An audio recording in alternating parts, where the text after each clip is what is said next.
Good morning, I'm Haslinda Amin. Thank you for being here. We know that infrastructure bottlenecks hinder growth. In the case of Indonesia, it's been struggling to achieve 7% GDP because of a lack of infrastructure. And in the case of India, we know that Prime Minister Modi is trying to construct 10,000 kilometers of highways, modernize 400 railway stations, build 25 new airports. He also wants to provide 20% of his population, which currently have no access to power, that electricity. That has been his pledge, and he wants to do all of that because that's the only way India can be a source of power or source of growth for the rest of the world. But in order to do that, it requires a lot of capital. McKinsey estimates that the world requires $57 trillion over the next 15 years for new infrastructure. That's a lot of money. But if you believe what some people say, it's not about capital. You can raise the capital. There are infrastructure funds, commercial banks, institutional investors, retail investors. You have MDBs, multinational development banks, like your World Bank, ADB, and now AIIB. But here we are today, still talking about trillions in infrastructure gap. Why? Why is there still a lack of bankable projects? What can MDBs do, and what can AIIB, the new kid on the block, do differently? We have a very distinguished panel of speakers this morning. Please join me in welcoming Lu Chiwei, Finance Minister of China.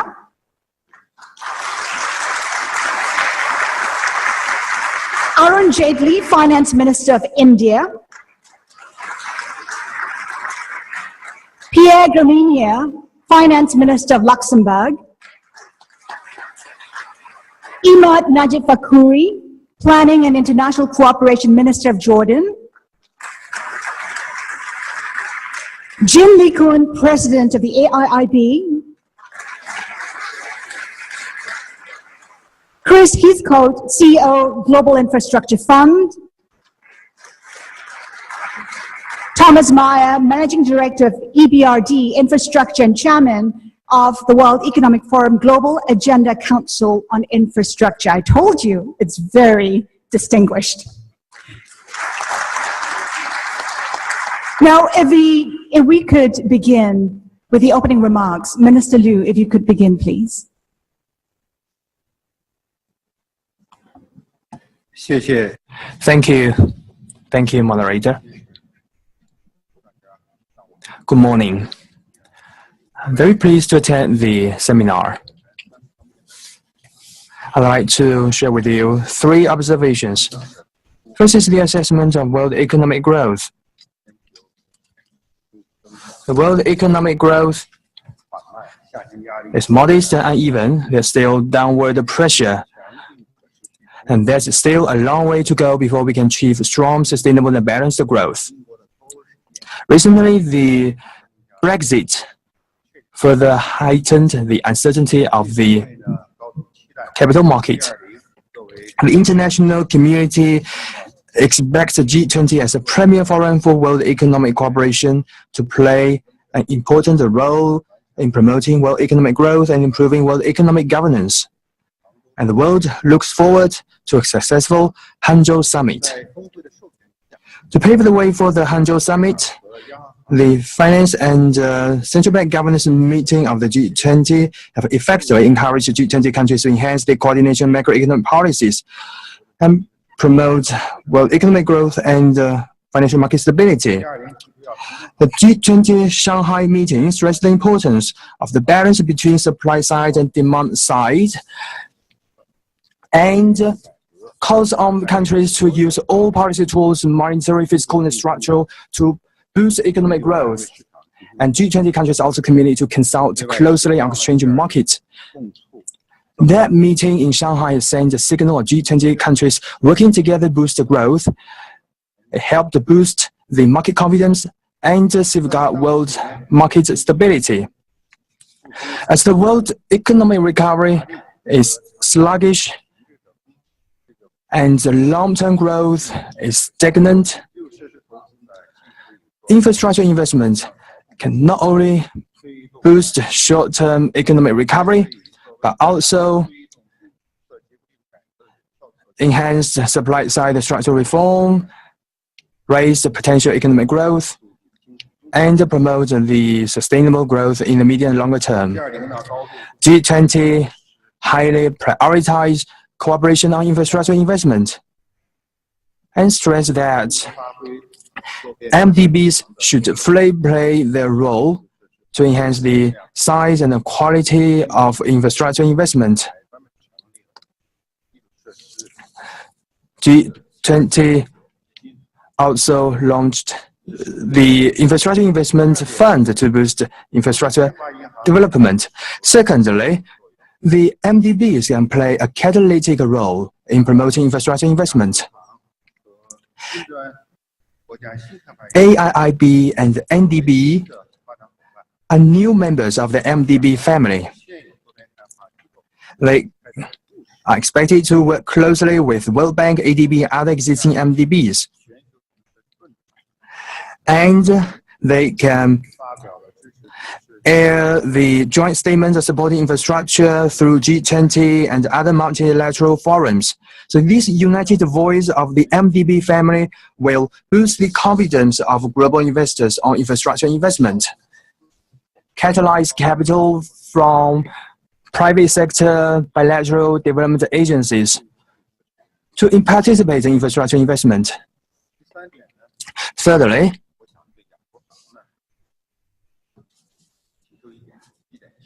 I want to raise a few suggestions for the AIIB. First, the AIIB needs to highlight its priority business. The infrastructure connectivity is crucial for trade and investment. According to the study of World Bank, for every 1% increase of infrastructure in one country, there's 1% growth of GDP. That East Asian region grows faster than Africa is largely credited to Asia's infrastructure investment. However, generally speaking, infrastructure in Asia is backward and it needs to be improved further. We hope AIIB will be focused on infrastructure and other productive areas and commit itself to improving Asian infrastructure connectivity and sustainable economic development. Second suggestion or expectation is that AIIB should expand the channel.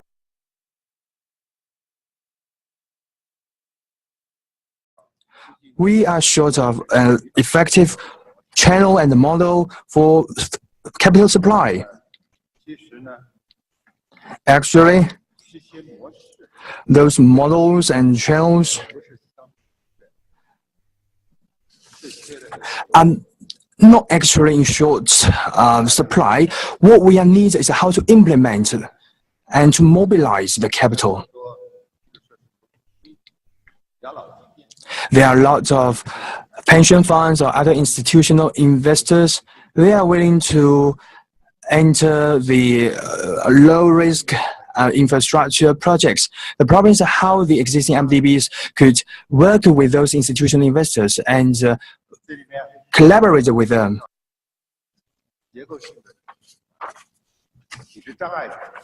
In this process, we also need to address some structural barriers or impediments.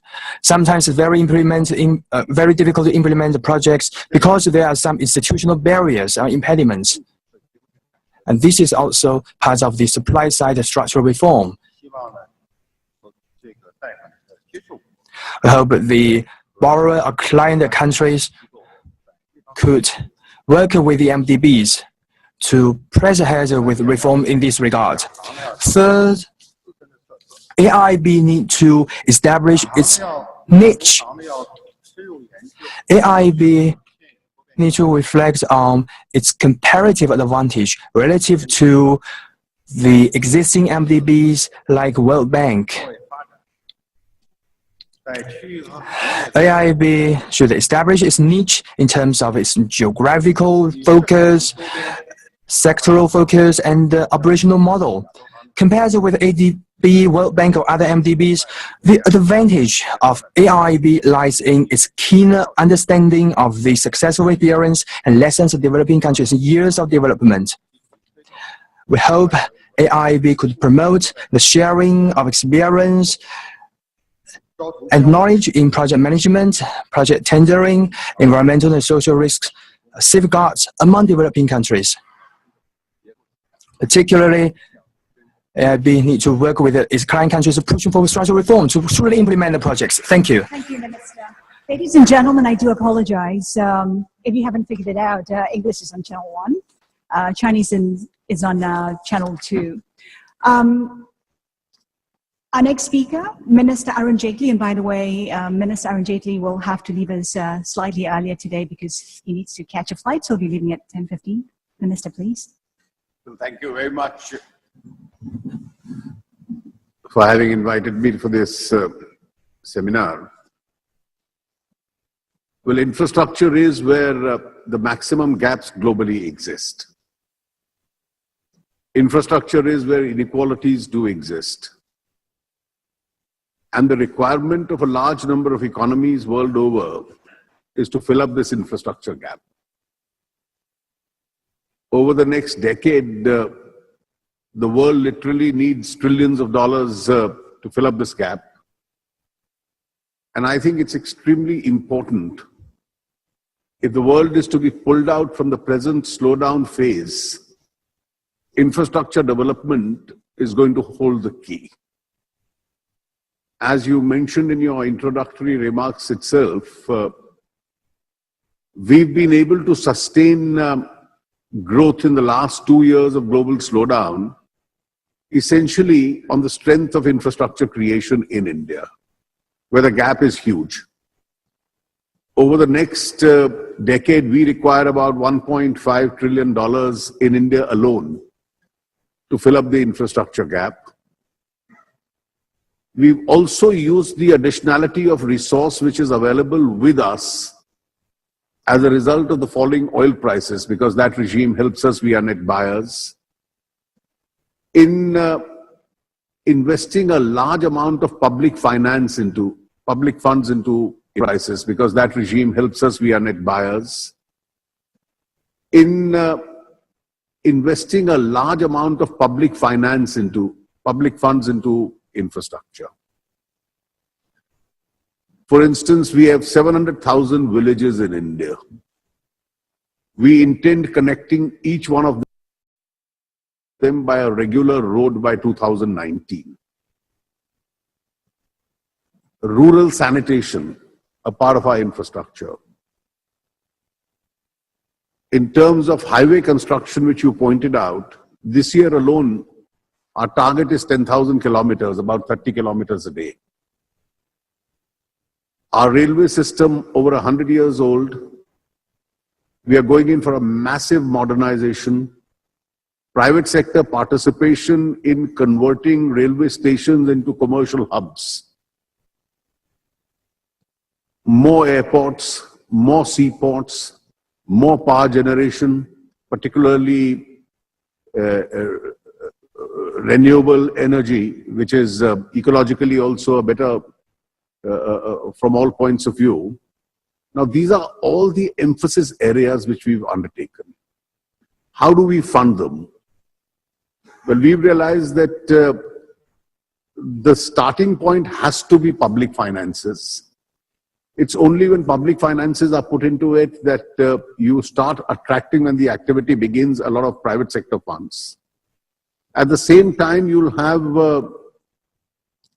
a large number of developmental institutions, from the World Bank to the Asian Development Bank and other development institutions which put in money.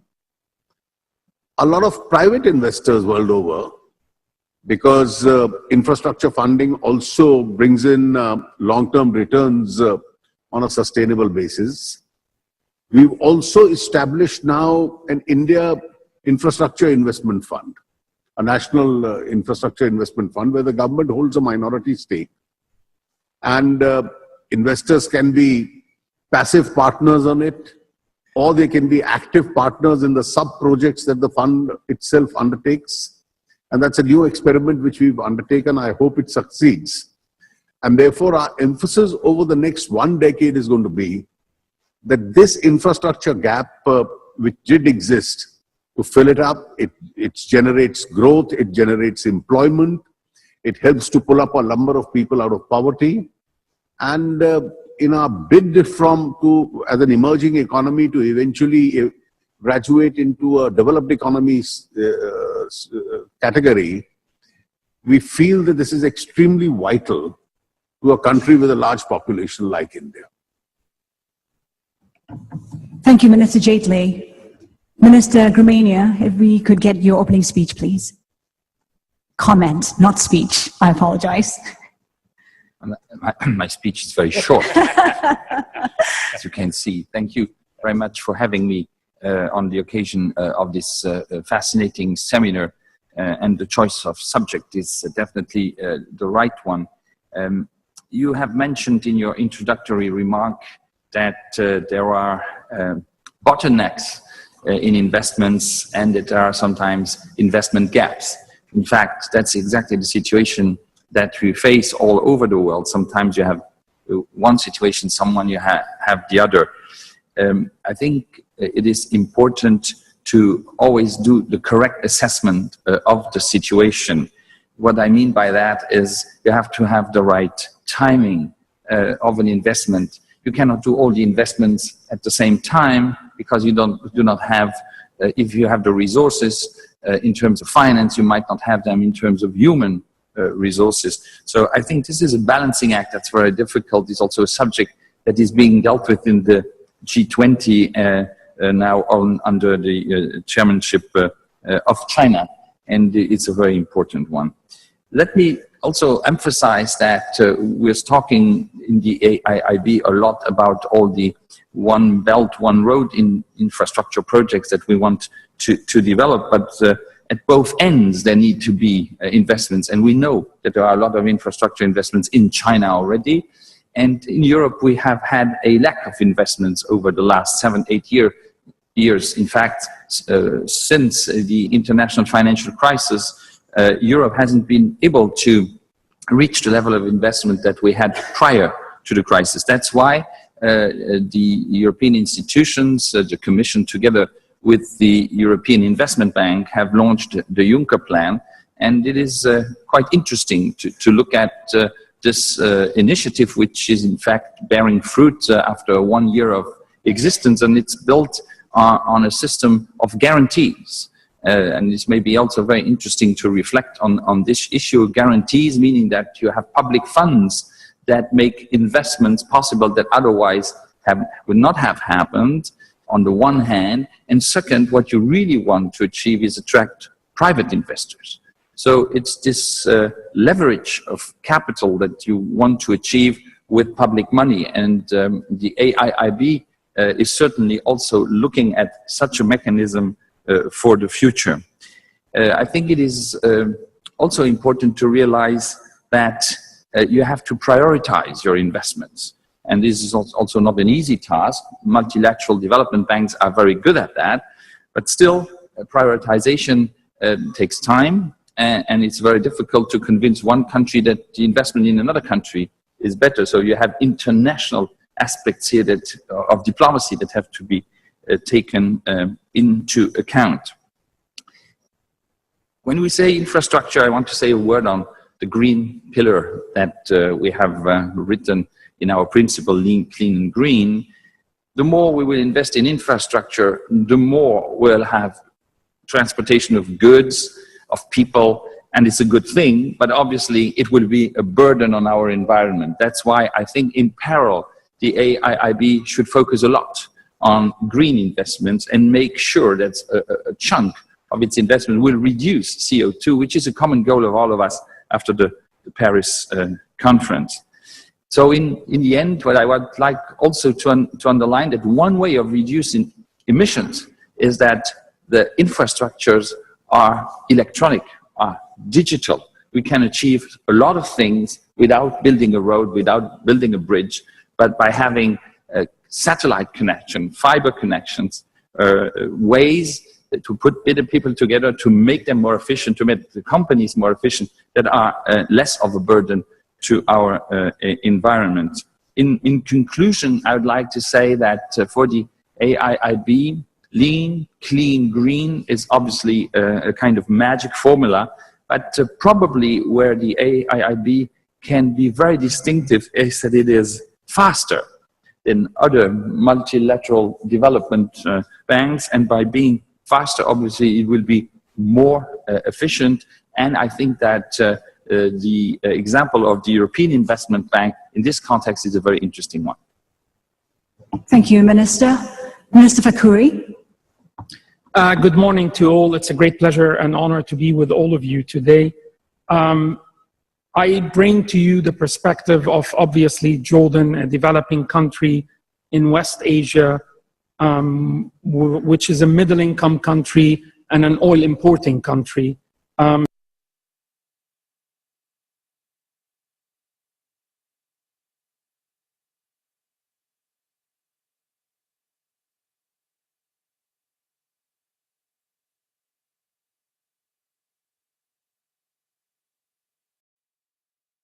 Oil-importing country.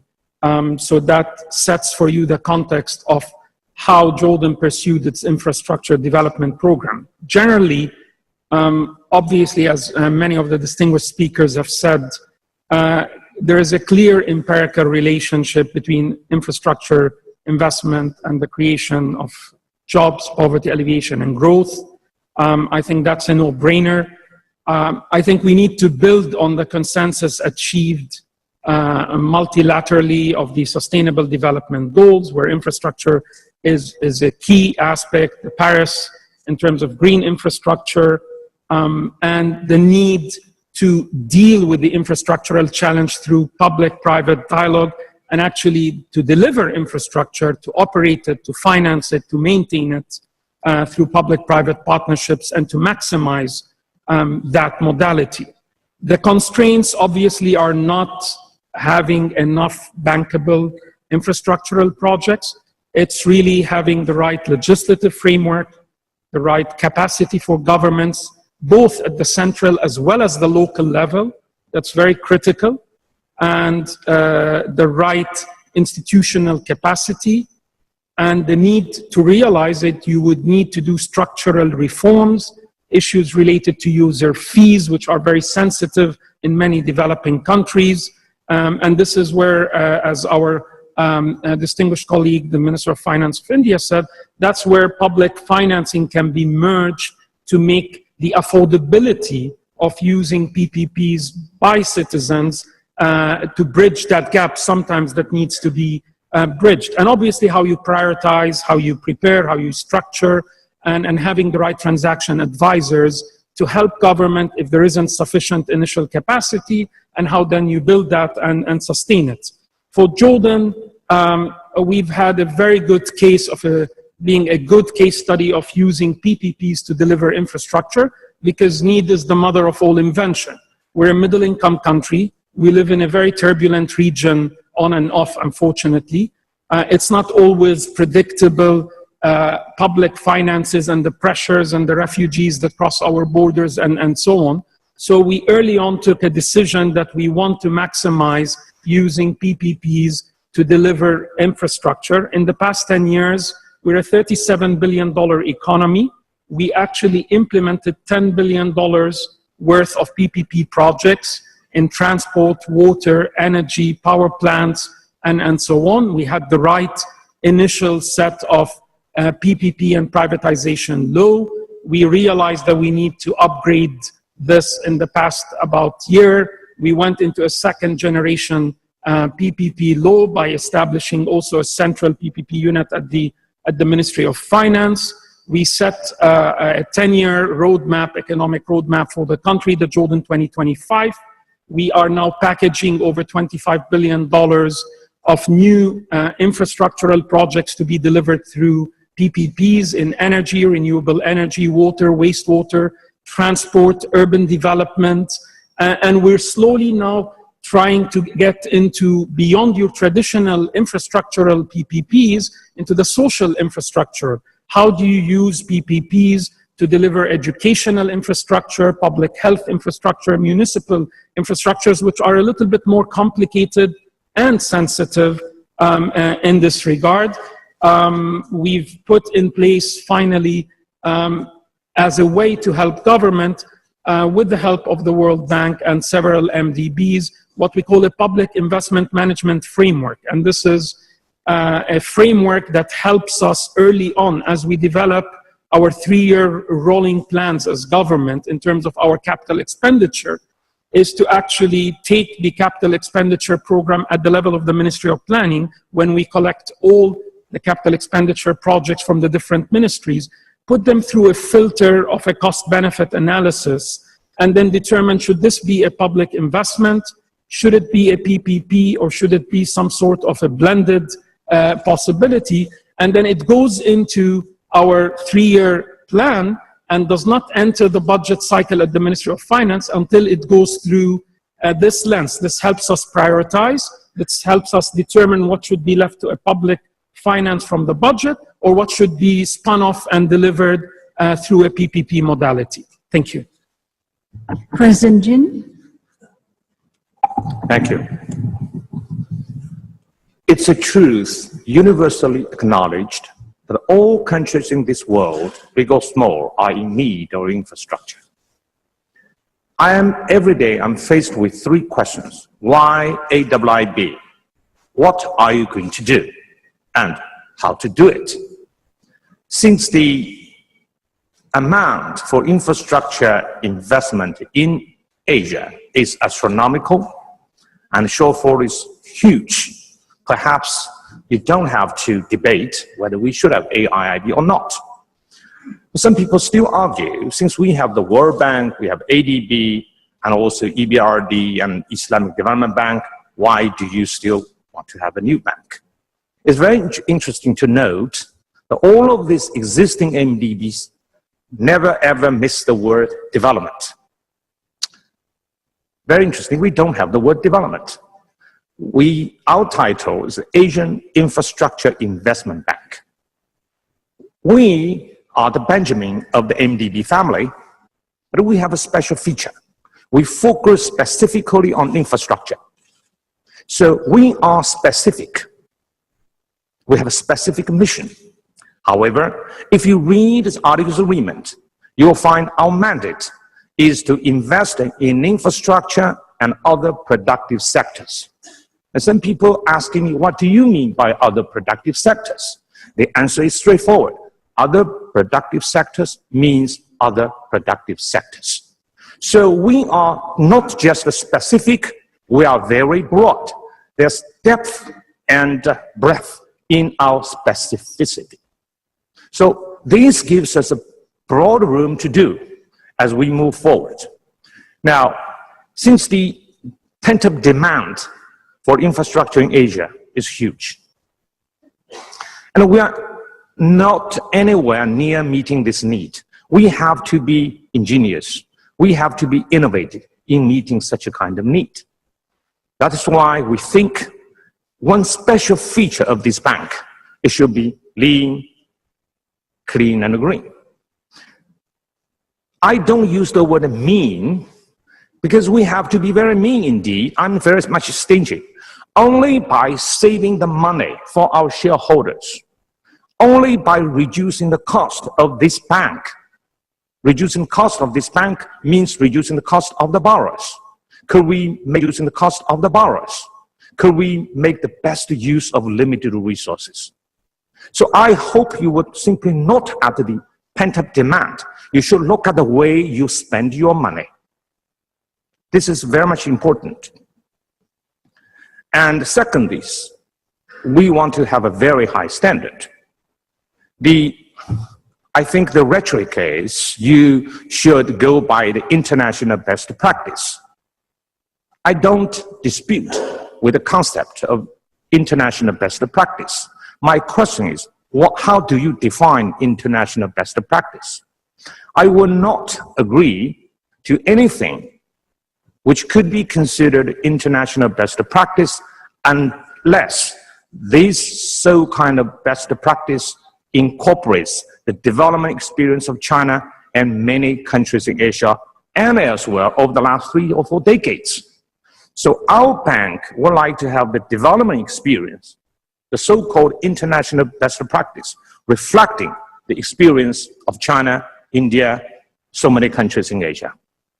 So we should have a different model of development. $100 billion of capital is very much limited. It's a drop in the bucket. But perhaps we could be so most effective way and most responsive and be doing our things fitting into the needs of these countries. Now, this is very, very big challenge, and I don't think we can achieve this objective anytime soon. But our team, senior management members, our staff, would be very much committed to explore the ways of developing and building a new institution. That is perhaps the most important contribution of this bank as we move forward. Thank you. Thank you, President Jin. Chris? Thanks very much. I'd like to start, if I may, by briefly addressing the investment environment that we face at the moment. There is no shortage of capital available for infrastructure investment.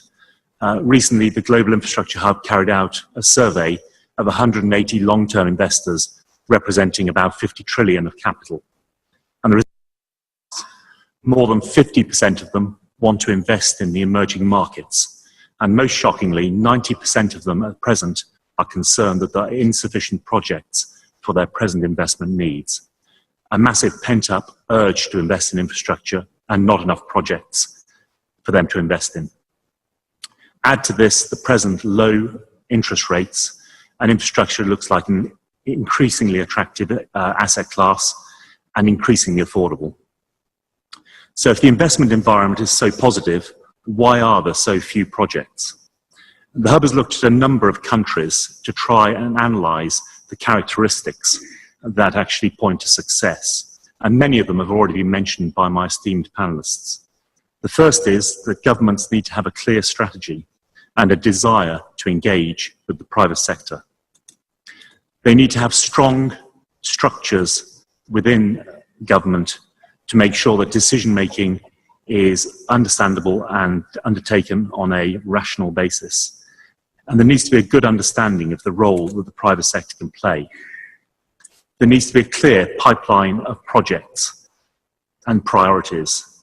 And of those projects, there needs to be careful selection of projects. There needs to be a level of public funding to support this investment. And these characteristics are seen to create success in both developed and in developing markets. As the Minister has mentioned, Jordan has been a leading light in this area for many years, showing how strong engagement can be used to support government spend to create infrastructure, and others are following. In the Philippines, the percentage of GDP invested in infrastructure has doubled as they have engaged constructively with the private sector. And in Colombia, their success in financing ports has now spread to a well-structured and thought-through road and rail PPP program, which is attracting a great deal of interest from both domestic and international finance. But in itself, government action is not enough. The private sector need an expert partner to help them to understand and enter new and more challenging markets.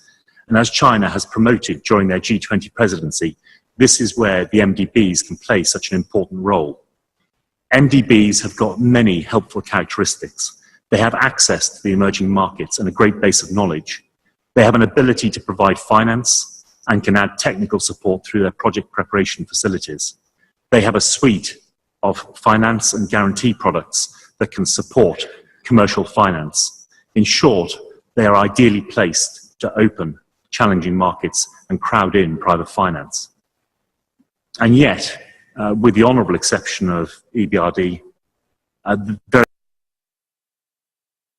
little crowding of private finance through MDBs actually happens. In fact, when we've questioned the private sector, they are more likely to look upon the MDBs as competitors for projects rather than as partners. The MDBs need to consider this. At present, they make loans of about 35 billion a year, a not inconsiderable sum. But when you compare that to the shortfall of between $1 and $1.5 trillion a year, it's not enough. They need to consider whether their historic model of lending is sustainable in a low interest rate environment, and whether the time is right for them to focus more on providing a bridge which will allow private capital to enter into these markets. And here's where the AIIB can play an important role. As a new organization, they have less baggage than some of the more established peers. They can show leadership by using their fresh start to create structures that promote partnerships with both public and private partners. They can show how a bridge can be created from the emerging markets through to this untapped pool of capital. Thank you very much. Thank you, Chris. Thomas? Thank you very much. I, of course, represent an existing MDB, the European Bank for Reconstruction and Development, and we are extremely happy to see AIIB appear on the scene. And in fact, yesterday we signed our first joint project for a transportation transaction in Tajikistan. Now, why are we so excited about the appearance of AIIB? I think, first of all, as Chris quite rightly mentioned, the MDB balance sheet capacity to lend is a fraction of the infrastructure gap. And clearly, the only way in which we can become better and radiate out more is to have new partners, new innovative partners, and mobilize the private sector.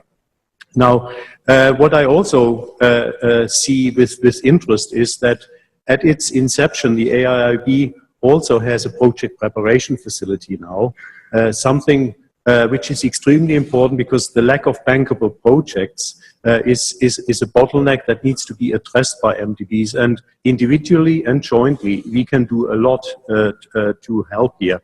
And in the context of the various recent G20 presidencies, including China, all the MDBs have now built up project preparation facilities to bring more bankable projects to the market, but also to help host governments to improve institutional setups, legal and regulatory frameworks.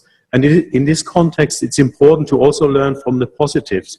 Jordan is an extremely good example where PPPs in renewables and in other sectors have really led the way, not only in Jordan, but regionally. In Turkey, we at an MDB have helped the government there to set up a hospital facilities management program, which in 2 years has attracted $13 billion US dollars of private. Show that MDBs can be quite catalytic if they involve themselves early on in this process. Now, why are we also interested in working and excited in working with AIIB is because it's an institution that seems to have a risk appetite. And we in EBRD, of course, are promoting private sector involvement in infrastructure provision through PPPs, through privatizations, and so on. But we also work very much with local authorities. And in these two areas, I think collectively, the MDBs need to become much, much better. And that's where AIIB can play a leading role based on the experience in China, in India, and elsewhere. Lastly, I think in terms of the standards, we are extremely pleased with the way the AIIB has set up its founding charter and its policies, because we as a European MDB feel totally comfortable in working with AIIB because we have the same value sets and standards that we apply to our projects. Thank you.